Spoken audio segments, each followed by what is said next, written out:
Hi everybody, this is Maureen Wong from mycasestudies.blogspot.com. A while back I got asked to be a guest designer for some new Top Dog dies, and here is my stint as a guest designer. And today's video I'm going to be showing you how to make this adorable little felt magnet. And it's got a bunch of stitching and it uses a couple of different dies. This is the circle die set, and specifically I'm using this one that has the holes, the big holes all the way around. I think it's supposed to be maybe a lace effect, but every time I see big holes I think stitching. So I'm using this one, and then this is called the Coffee Finishers die set. It goes with their coffee cup and mat die set, and I have other projects on my blog showing me using those. But it also comes with these two little hearts. One is smaller than the other one, and I'm actually using this smaller one. And what I've done is I've gone ahead and cut out my materials that I'm gonna need. And what I got was a piece of felt, actually two colors of felt, coordinating colors of felt, a lighter one for the base and then a darker one for the heart. I've also got some embroidery floss that matches as closely as I could the heart color. Then I've got two of the die cut out already, and then I've actually got a third one that I'm going to use as a backing. You can see that I have a white cardstock backing on this one so that it hides all the stitching and the tape and everything, and then it's a nice surface to adhere your magnet to. So to start off with, I'm going to get my embroidery floss, and this is all 6 strands, and I'm going to take off a length. And what I'm going to do is separate out one strand, and if you're not familiar with this, you get one strand. I have the one strand in my finger here, and then you just pull the rest of it away from that one thread, and it comes out very easily and without tangling. Then I'm going to thread my tiny little needle. Let me take off my glasses for this. Okay, and I've got my needle threaded, and I'm going to tie a knot in the end, just like that. And what I'm gonna do is I'm gonna stitch on my heart first. So what I want to do is kind of center that as much as I can, and then I'm gonna start on the back and come up through the front.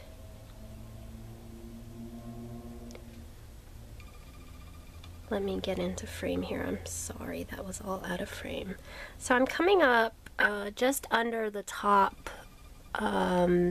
dip in the heart, and what I'm gonna do is just do a simple tiny running stitch.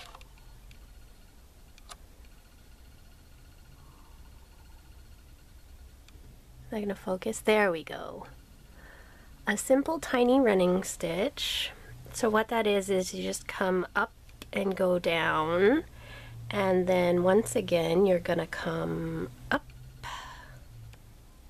through both layers, kind of near the edge,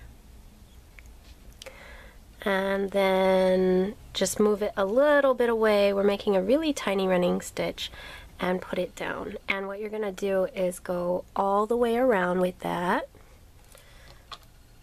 so that you have this with tiny little running stitches, and that holds your heart down to your the base felt.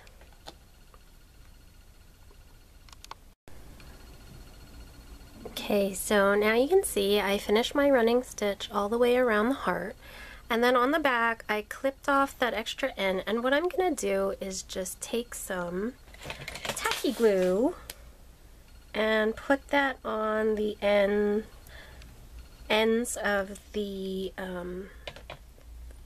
embroidery floss to hold them down, And instead of making a knot on my first end, I could have left it just a little bit hanging off, and that way you don't have any extra little bumps in the back of your heart. But you know, it's just one skein, so the knot isn't very big, so it shouldn't be too big of a problem. Then what I'm going to do is take these two die cuts that I've cut out, and this is just plain scrap cardstock, and I'm going to glue them together. And the reason why I'm gluing two of them together is because I want my base to be really stable. You want to be able to grab your magnet off of the surface without bending it. So I want my base to be kind of sturdy.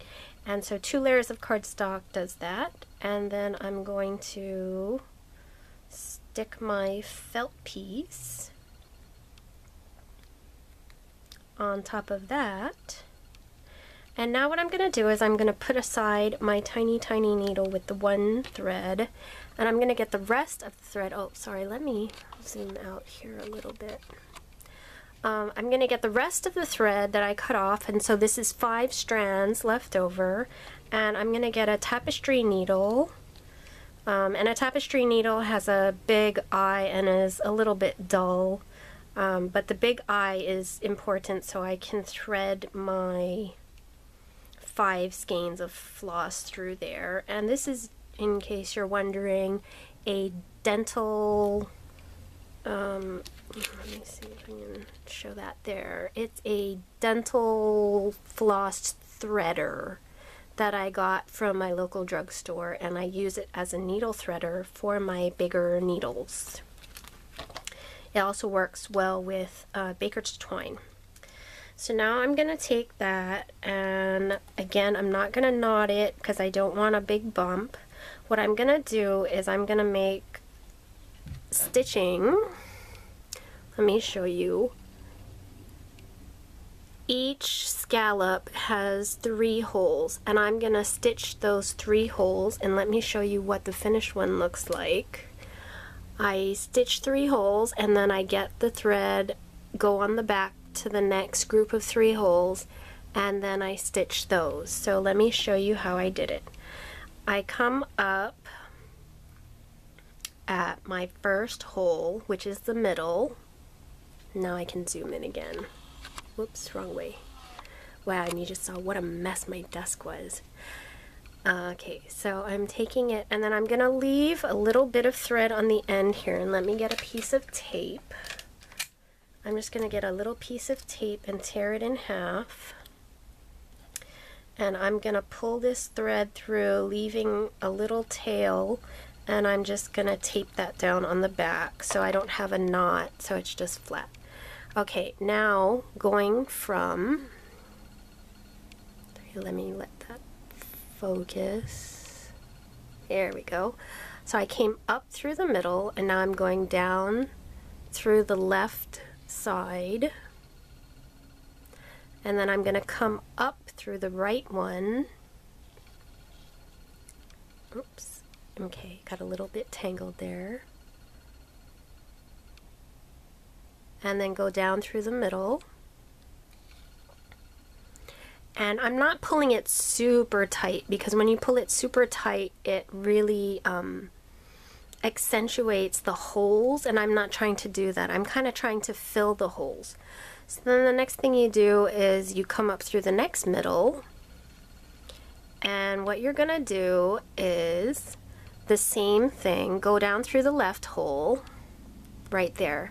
But what you're gonna do on the back is when you come out the back, you want to make sure your needle is over the carryover thread, because the carryover thread can kind of stick up through that little downward area. I hope that makes sense. So you hold that down by putting your needle over it when you go through, and then you come up through the right side again and go down through the middle, and you just repeat that all the way around. So come up through the middle, Then when you go through the left, make sure you're over the thread in the back. Then come up through the right and go down through the middle.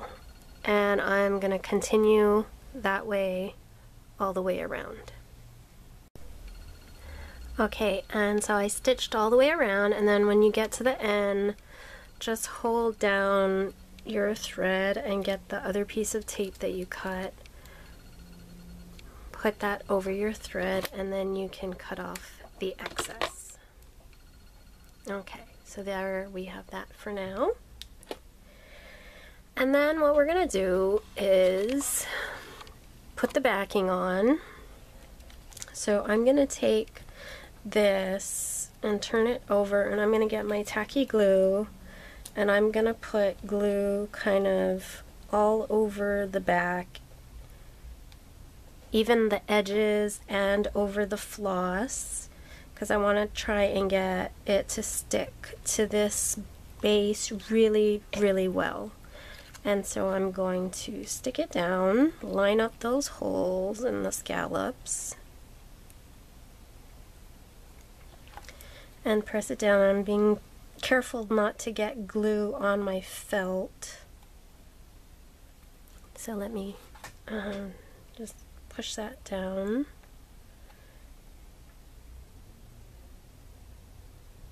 Okay, and then I'm going to let that dry for a little while.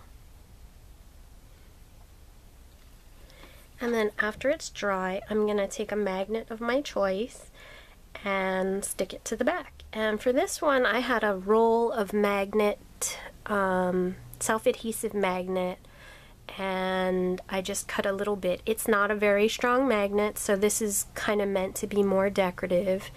If you want something really strong, I actually got these really strong magnets off of Amazon, and they are really, really strong. So if you want it to be a very useful magnet that can hold up papers and things, then this is a great size, and it's nice and flat too. So I would just use some strong adhesive like E6000 to put that on there, and it'll be a really, really strong magnet. And so there you go. These are two of my finished magnets, and I hope you like this idea, and thank you very much for watching.